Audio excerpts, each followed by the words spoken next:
Olá, gente, voltei. Deu um ruim aqui. Mas vamos lá, vamos seguir.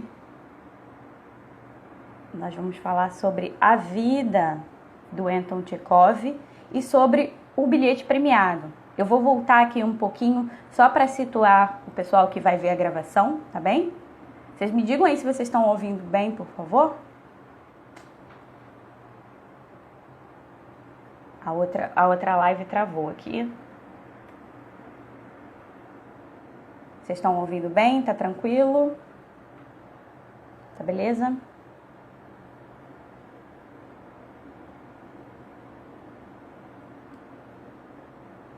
Eu acho que tá gravando direitinho. Então vamos lá.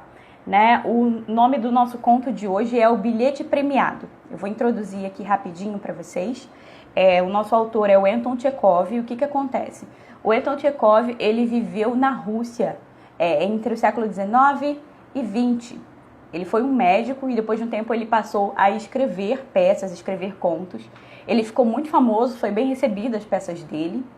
Mas o Anton Chekhov, ele acompanhou uma mudança no mundo inteiro, né? Toda a revolução industrial, toda a vivência das pessoas. A Ruth falou, tá ouvindo bem. Obrigada, Ruth. Então, o que acontece? Esse autor, ele viu essa mudança no mundo e ele teve muito contato também com a vida no campo, né? Com uma vida mais provinciana e tudo mais. Então, todos os contos, todas as obras dele têm esse ar, têm esse aspecto. E o mais engraçado é porque a maioria deles são muito parecidos com a vida no Brasil, com o pensamento do Brasil a respeito do trabalho, a respeito da vida. Então, os contos russos, assim, são momentos para a gente até assimilar mais um pouco do que a gente pensa, de como a gente pensa. Então, vamos lá, o bilhete premiado. O bilhete premiado conta a história de uma família, né? O esposo Ivan Dmitri e a mulher dele, a Matya, seria algo como Maria. E eles, a gente aparece ali, a gente começa a ver a casa deles, é uma cena, um jantar, eles terminaram de jantar, a Matya tá recolhendo os pratos e o Ivan, ele, tá ali sentado no sofá. E o Anton Chekhov conta pra gente que o Ivan era um homem muito satisfeito com a própria sorte. Né? O Ivan, ele era um homem assim de uma classe média, mais ou menos. Ele tinha uma família, tinha 2 filhos, ele trabalhava.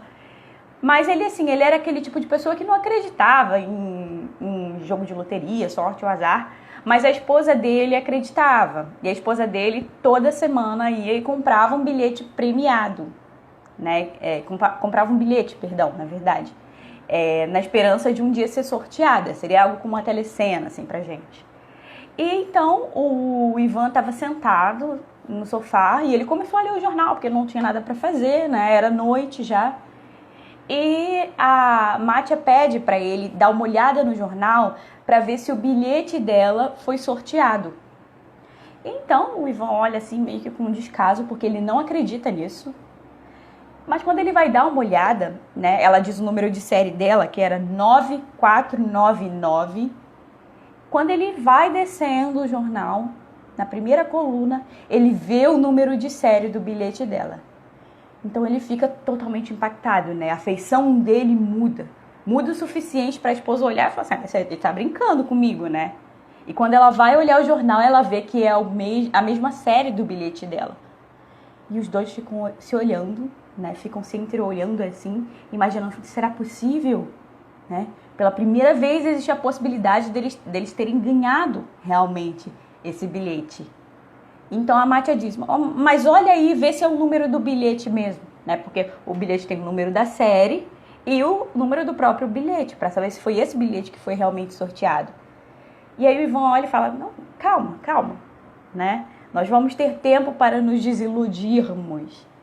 E é nesse momento, né, que o Ivan dá o primeiro passo para que eles comecem a imaginar, para que eles comecem a se iludir realmente e a sonhar a respeito do próprio futuro com base numa possibilidade. Por quê? Havia apenas um número de série, né? Então não havia certeza se eles tinham ganho. E aí eles começam a se embrenhar para esse mundo de ilusões. Então, num determinado momento, ele diz assim,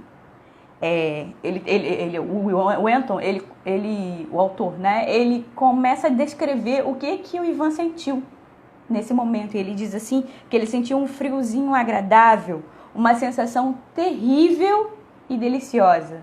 Por que terrível? Existia a possibilidade de não ser o número deles. Então, o terrível seria, a vida continuaria sendo a mesma, né? Eles não ganhariam o dinheiro. E deliciosa porque a possibilidade de mudança poderia ser que a vida deles mudasse completamente. E então, nesse momento, eles começam a imaginar todo esse e se, né? E se nós tivermos ganhado, né? O bilhete, lembrando, era da Mátia, né? Mas o Ivan foi o primeiro a entrar nesse mundo de ilusão e falar assim, nossa, Mátia, assim, o bilhete é seu, mas se fosse meu, eu compraria uma casa no campo. E aí ele começa a imaginar essa casa no campo.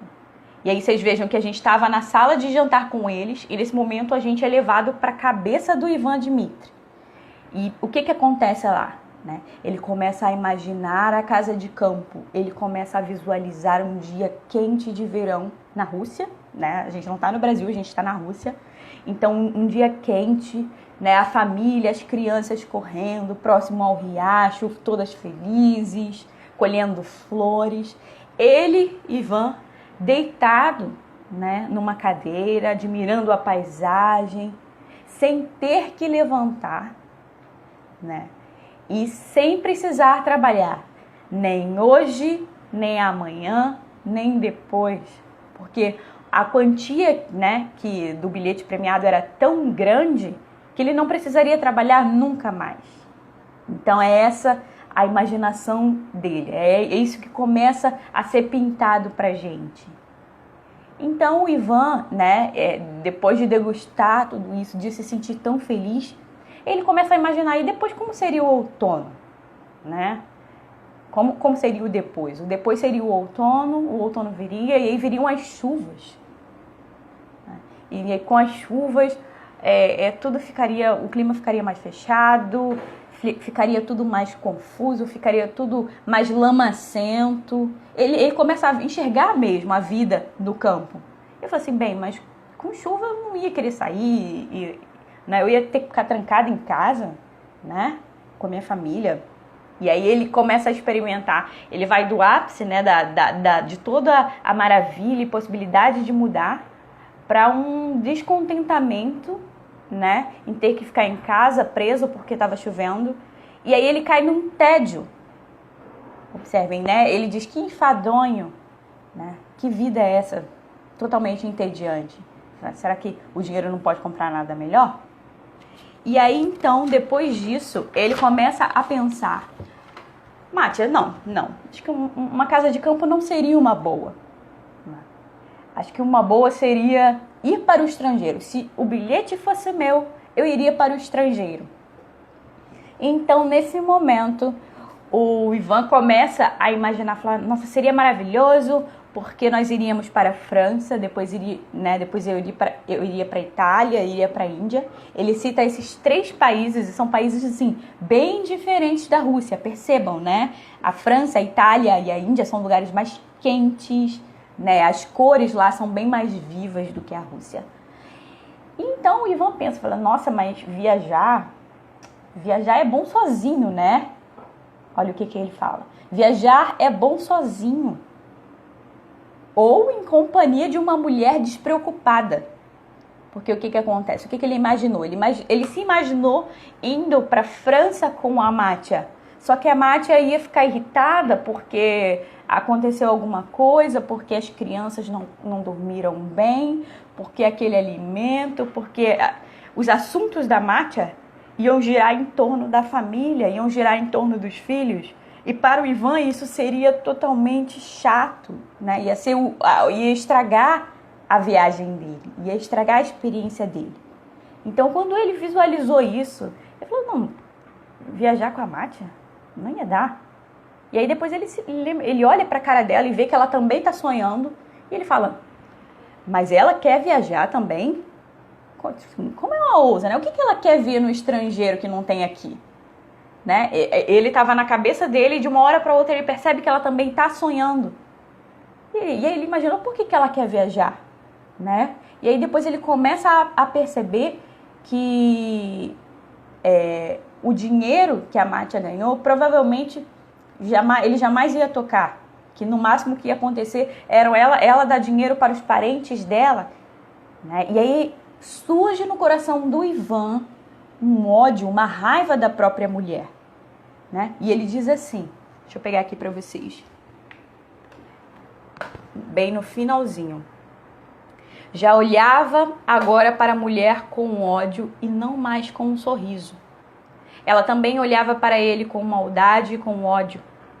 Ela tinha seus próprios sonhos dourados, seus pianos, suas ideias, e sabia perfeitamente no que estava pensando o marido. Sabia que seria o primeiro a avançar no que ela teria ganho. Descendo mais um pouquinho, né? A gente percebe que eles saíram do ápice de sonhar, de imaginar uma vida totalmente diferente, de felicidade, para um ódio. De repente os dois se entreolharam e um sabia o que o outro estava pensando. E eles sentiram ódio, né? Eles sentiram ódio. Então, né, com muita raiva, né? Falei assim, olha, vou ver se o Ivan olha e fala, vou ver se ela ganhou esse bilhete mesmo. E aí ele lê com muita raiva e pressa o jornal. Série 9499, bilhete 46, não 26. Né? Então ele diz pra Mátia que não era o bilhete dela. Aqui a gente não sabe, né? Ele olhou rápido, a gente não sabe mesmo se era ou não o bilhete. Mas o que fica aqui nesse final é a raiva que ele tinha da Mátia. E assim, ele simplesmente virou para ela e acabou com tudo. E nesse momento que ele diz o número do bilhete, a esperança e o ódio desaparecem de ambos. Olha só que curioso. E no final ele já tá totalmente irritado, né? A gente voltou ali para aquela sala, mas não é a mesma sala do início do conto, é uma sala mais abafada, né? É a mesma sala, mas a percepção deles é outra. É uma sala mais abafada, mais suja. O Ivan começa a perceber todas as sujeiras, todas as coisas ruins. E irritado ele diz, essa sala tá uma droga, tá tudo sujo, né? Vou embora e me enforco no próximo poste. Né? Seria uma expressão como assim, a vida que não vale a pena. Então esse conto é um daqueles contos que guarda muita mensagem pra gente, principalmente em relação às ilusões. Essa semana eu falei sobre as ilusões aqui. E o que acontece? A ilusão é algo que a gente projeta a respeito da realidade. Ela não é a realidade, né? Então, como que eu percebo tudo isso? Né? Como que eu percebo a realidade? Eu percebo ela como ela é mesma, ou eu crio artifícios, crio camadas? Né? O imaturo, como o Ivan, como aconteceu com a Mátia, ele olha apenas para si mesmo, ele não pensa no outro. Aquele ditado farinha pouca, meu pirão primeiro, aqui no Brasil, é mais ou menos isso. Né? O Ivan, quando ele começou a sonhar sozinho. Né? Em algum momento ele colocou os filhos ali como apetrechos, né? A esposa apareceu ali em alguns momentos, mas depois ele percebeu, né, que a própria família parecia meio que um empecilho para a felicidade completa dele. E olha só que curioso, às vezes a gente também faz isso na vida, né? Às vezes a gente acha assim, poxa, mas a minha mãe pediu para eu fazer isso agora. Eu queria fazer a minha vontade, né? Então, o mais engraçado é que tudo isso surgiu por causa esse conto, né? Surgiu por causa de uma possibilidade de mudança do que está em volta, né? Mas a felicidade, ela não é conquistada com essa mudança do entorno. Ela é conquistada com uma disposição interior, né? Então, o Ivan, ele jamais seria feliz com esse dinheiro. Porque ele sempre ia arrumar alguma maneira de encontrar o tédio, o enfado, a irritação, né? Ele sempre ia encontrar algum defeito. E assim, o dinheiro, né? Aqui eu não tô dizendo que o dinheiro é algo ruim. Não, o dinheiro é algo muito bom, né? Comprei minha blusinha aqui com a frase do Doutor Ítalo com o dinheiro. Mas o que acontece? O dinheiro, ele traz conforto? Traz, né? Ele traz algumas alegrias, assim, superficiais? Traz, claro que traz. Eu sempre fico muito feliz quando chega meu livro aqui da Biblioteca Católica. Mas o dinheiro, ele não compra felicidade. Vocês entendem? O dinheiro não compra essa liberdade interior, essa disposição interior diante da vida. Isso é uma construção nossa. E sabe o que é mais engraçado? Que assim, ser rico nem todo mundo pode ser. Isso, eu já cheguei a essa conclusão, gente. Que assim, né, existem pessoas que nasceram para ganhar dinheiro. As pessoas, elas sabem fazer, elas sabem movimentar. Né? E isso é normal, né? Ninguém tem que ser tudo, ninguém é Salomão aqui, né? Mas todos nós temos acesso a essa felicidade interior. Todos nós temos essa potência. Tanto que a gente sente isso, né? Porque quando a gente começa a depositar, né, a nossa felicidade, a nossa esperança de felicidade em coisas materiais, a gente faz o quê? Come, compra roupa, compra não sei o quê, compra móvel, muda a casa de lugar, vai viajar, né? Mas não sacia, por quê? A coisa material, né, ela tem um limite. Os sentidos são limitados, né? Isso é o normal. Então é por isso que a felicidade a gente só encontra a partir dessa liberdade interior. Vocês perceberam que no conto, o Ivan, ele vai dizendo, fala assim, olha, se eu tivesse esse dinheiro, eu compraria uma casa, compraria móveis, faria viagens. Vocês já ouviram esse script em algum lugar? Gente, sério, olha, sei lá, desde que eu sei que eu sou gente, eu ouço isso das pessoas. Não, porque, Rapuque, você tem que estudar, depois você tem que fazer faculdade, né? Depois você tem que fazer um concurso. Depois disso, Rapuque, você pode fazer uma pós, alguma coisa assim. Mas aí, né, no meio do caminho você viaja para a Europa, conhece ali o Louvre, uns lugares bem bonitos. Depois você volta e aí depois você casa.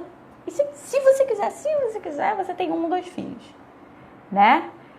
Vocês já ouviram esse discurso? Gente, esse é o discurso, esse é o script do brasileiro médio, né? E é incrível, porque assim, sempre que eu leio alguma coisa a respeito da Rússia, o que está no imaginário de felicidade das pessoas é exatamente esse, né? Que você precisa cumprir esses pontos e que só assim você vai ser feliz, né? E que mentira, que mentira. Olha, eu trabalhei durante muito tempo no museu. Pode entrar. Eu trabalhei muito tempo no museu como estagiária, gente.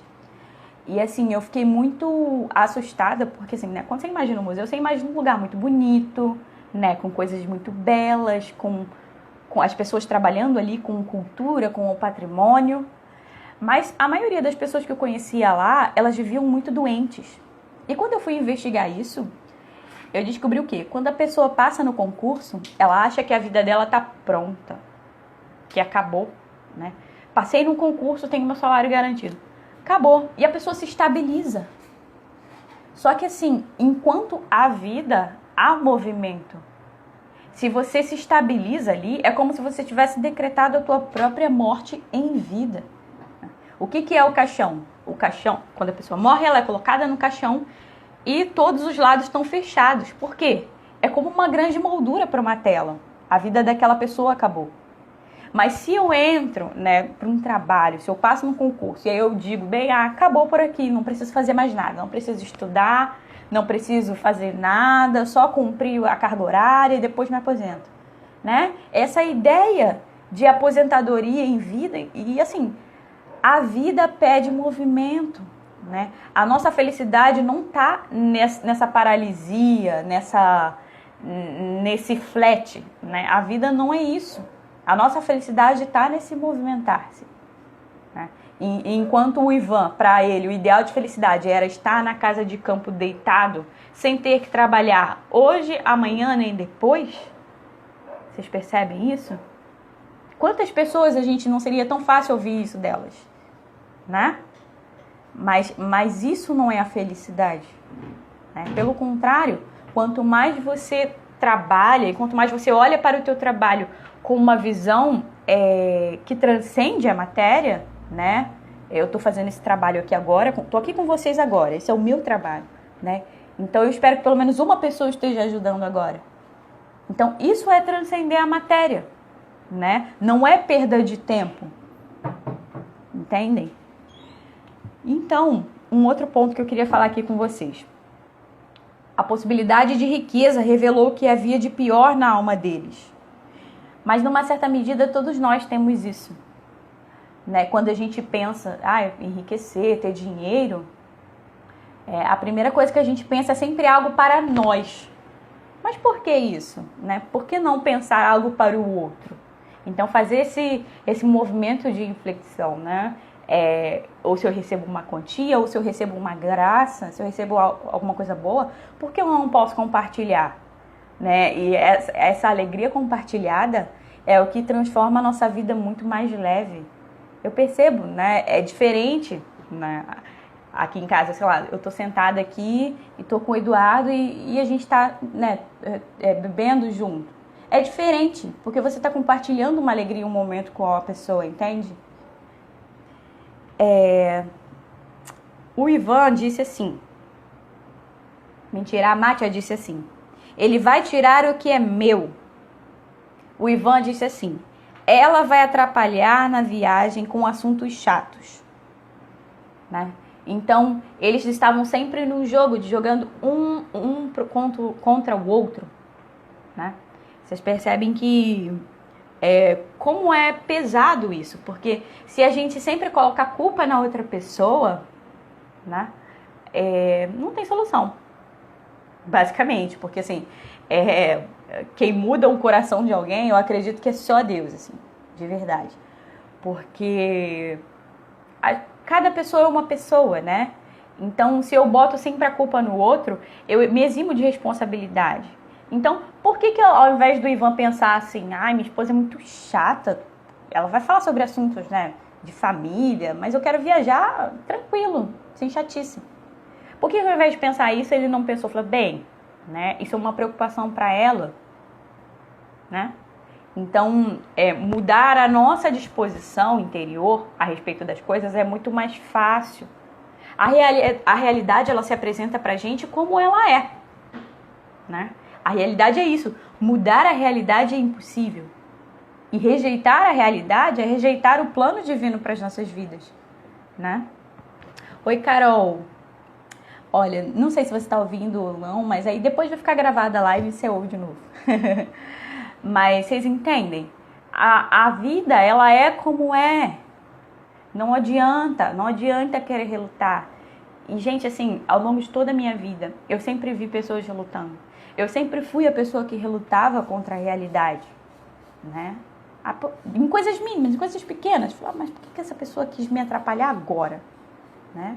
Falando, não, às vezes aquela ali é uma oportunidade, é uma demanda para o seu dia que vai mudar totalmente a tua perspectiva, que vai alterar algo que está dentro de você e que você vai descobrir algo de si mesmo, né? Em suma, se o Ivan tivesse realmente outra postura e eles tivessem ganhado o bilhete, imagine uma família indo para a França e aproveitando uma viagem ali, né? Seria algo belo, seria algo bom, mas o que ele olhou foi justamente a coisa ruim na viagem, né? Seria chato ouvir a Mátia, entendem? Então, no fim, o Wenton, ele tem uma coisa assim muito legal, que eu gosto muito de simbólica e tudo mais, que ele diz assim, ele vai falando a respeito do que está acontecendo no interior da casa, e aí depois quando a gente vai para a cabeça do Ivan, que ele fala sobre a casa de campo, ele se imagina no verão, vocês perceberam? Por que isso? O verão é aquele momento, né, em que está tudo muito quente, está tudo muito vivo, muito animado, né? Nós ficamos mais animados, mesmo o sol resplandecente. E era esse o espírito do Ivan naquele momento. Quando ele vai para a época do outono, ele começa a imaginar a chuva, depois ele passa pelo inverno, imagina a lama na casa de campo em volta. Ele começa a imaginar as dificuldades dele. Então, essa analogia, né, da estação com o que está acontecendo no interior do personagem, o Ivan faz exatamente isso. E no fim do conto, o que a gente vê? Tudo nessa casa parece enfadonho. Tudo parecia triste, sombrio, sujo. O Ivan começou a perceber todos os defeitos da casa dele. Por quê? Era a mesma casa do início do conto, vocês perceberam? Mas o olhar dele agora estava focado somente nas coisas ruins, né? Então essa coisa de ser um lugar comprimido, um lugar fechado, imaginem isso, imaginem um lugar sujo, né? Pode ser que a casa nem estivesse tão assim, mas o olhar dele já era um olhar de raiva e ódio pela possibilidade da Mátia ter ganhado o bilhete, né? Ou pelo descontentamento deles não terem ganhado o tal dinheiro, né? A vida deles seria outra. Então, esse descontentamento diante da vida pesa muito, pesa muito. A gente vê isso até em exemplos de quando você vai para o setor público, né? E você quer ser atendido, você vê que a pessoa ali, parece que a pessoa tá, sei lá, meio morta, parece que ela não tá vivendo, né? Onde que tá o espírito dessa pessoa? A vida, não tem vida ali, a pessoa tá num modo automático ali, tão desgastante de eu preciso cumprir esse trabalho. O professor Olavo, ele diz tem uma matéria dele muito legal que ele diz assim, que o brasileiro vive entre o carnaval, né, e o trabalho chato. O que é o carnaval? O carnaval é aquele ápice da felicidade para as pessoas. As pessoas ficam ensandecidas, extasiadas, inebriadas, né? Elas acham que elas estão sendo felizes ali, alimentando tudo que o sentido delas pede. E o brasileiro vai disso, do ápice, do auge do que ele acha que é a felicidade, para a coisa mais enfadonha, que é o trabalho, né? Então, enxergar o trabalho dessa maneira é você negar, é você amputar uma parte da tua história, né? A maioria de nós, assim, das pessoas, né, que trabalham, elas passam quase que o dia inteiro no trabalho. Então, se você tem uma visão sempre muito ruim a respeito do trabalho, você não consegue viver bem. Então, como é que resolve isso? Como é que resolve isso? Olhando para o trabalho como uma parte de aperfeiçoamento da tua personalidade. Você está ali e começa a olhar bem, né? Como eu posso fazer isso melhor? Como o meu trabalho vai beneficiar o outro? Né? E sempre assim, construindo, né? Eu acho que esse processo não é um processo do dia para a noite, gente. Principalmente porque a maioria de nós foi educado com esse pensamento de concurso, né? De que quando você entrar no concurso, acabou, você não precisa fazer mais nada. E não, né? É só o início da vida, é só o início. Mas assim, leiam o conto, né? Releiam, percebam o movimento do Ivan, da Mátia, depois, né? Olhem para o conto mesmo, com atenção, depois voltem para si mesmas e identifiquem, existe esse movimento dentro de mim? Né? Essa raiva de achar que o outro é um empecilho para a minha felicidade, que na maioria das vezes, né, o homem se faz com outro homem, né? É como uma lapidação, um vai lapidando o outro, as almas lapidam as almas. E é nessa convivência que a gente vai se descobrindo e a nossa personalidade vai se revelando, tá bem? Então é isso, gente. Um beijo. E até a próxima!